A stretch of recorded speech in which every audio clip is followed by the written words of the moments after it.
তবে কি মেসির আর্জেন্টিনার জন্যই জমে রাখা হচ্ছে নেইমারকে?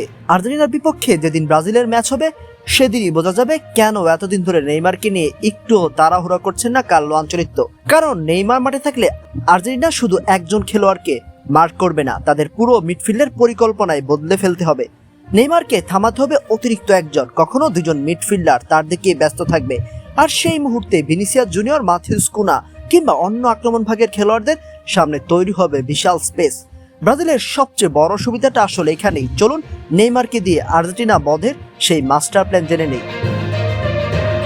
নেইমারকে এখনই মাঠে নামিয়ে কোনো ঝুঁকি নিতে চাইছে না ব্রাজিল, কারণ দলটা তাকে ছাড়াই জিতছে, আত্মবিশ্বাস নিয়ে খেলছে, ম্যাচ নিয়ন্ত্রণও করছে। তাহলে শুধু সমালোচনার ভয়ে কেন আগেভাগে ইনজুরির মুখে ঠেলে দিয়ে নেইমারকে মাঠে নামানো হবে? আনচেলত্তি বরং সেই মুহূর্তের অপেক্ষায় আছেন যখন ব্রাজিল সত্যি একজন বিশ্বমানের প্লেমেকারের প্রয়োজন অনুভব করবে।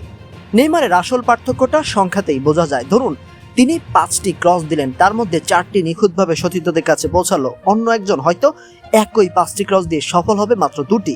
বড় ম্যাচে এই 2-1টি সফল পাসই গোল, অ্যাসিস্ট কিংবা ম্যাচের ভাগ্য বদলে দিতে পারে। তাই নেইমারের মতো ফুটবলারকে শেষ পর্যন্ত ফ্রেশ রাখা যে কত বড় সুবিধা সেটা আনচেলত্তির চেয়ে ভালো আর কে জানবেন। জাপানের বিপক্ষে ম্যাচটাও এই পরিকল্পনারই প্রমাণ। দ্বিতীয়ার্ধে ব্রাজিল যখন টানা আক্রমণ করে প্রতিপক্ষকে চাপে রেখেছিল তখন ম্যাচের রিদম ভাঙতে চাননি আনচেলত্তি। ফুটবলে এমন কিছু মুহূর্ত থাকে যখন কোচরা কোনো পরিবর্তন আনতে চান না, কারণ একটি বদলেই পুরো ছন্দ নষ্ট হয়ে যেতে পারে। যদি ম্যাচ অতিরিক্ত সময় গড়াতো কিংবা ব্রাজিল পিছিয়ে পড়তো তখন হয়তো 20-30 মিনিটের জন্য নেইমারকে মাঠে দেখা যেত।